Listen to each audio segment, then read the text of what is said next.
FY26 was the rupee's worst year since 2011-12. It fell 9.85%, hit by persistent foreign outflows and the escalation of the West Asia conflict in March. To ease pressure, the Reserve Bank of India stepped in. Last Friday, it capped the amount of foreign currency Indian banks can hold at $100 million. Now, the immediate reaction looked promising. On Monday morning, the rupee jumped over 1%, touching 93.53 to the dollar. But the relief did not last. Within hours, the gains were erased. The rupee slipped past 95 again. And that reversal says a lot about the current state of India's currency. The 29th March cap replaced the earlier rule that allowed banks to hold foreign exchange positions of up to 25% of their capital.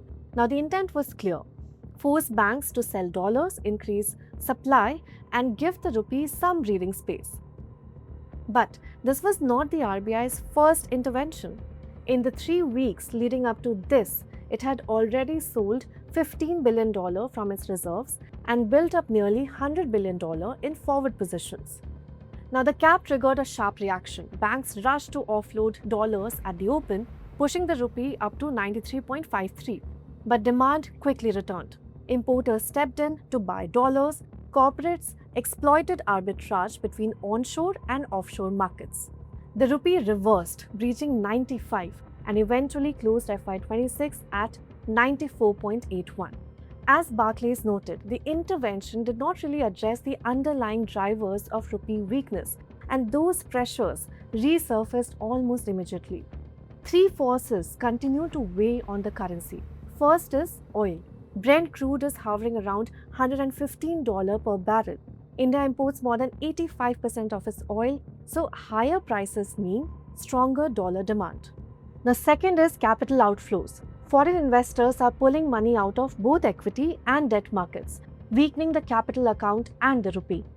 Third, the global dollar.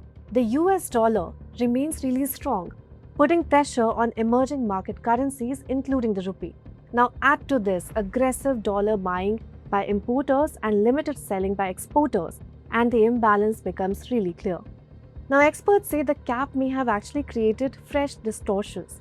SBI research points out that Indian banks typically hold long positions onshore and short positions offshore, while foreign banks do the reverse.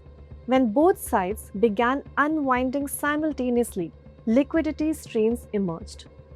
The gap between onshore and offshore markets widened. 1 year forward premiums rose to 2.9%, up from around 2% before the cap. Now, many market participants believe the move was actually too abrupt.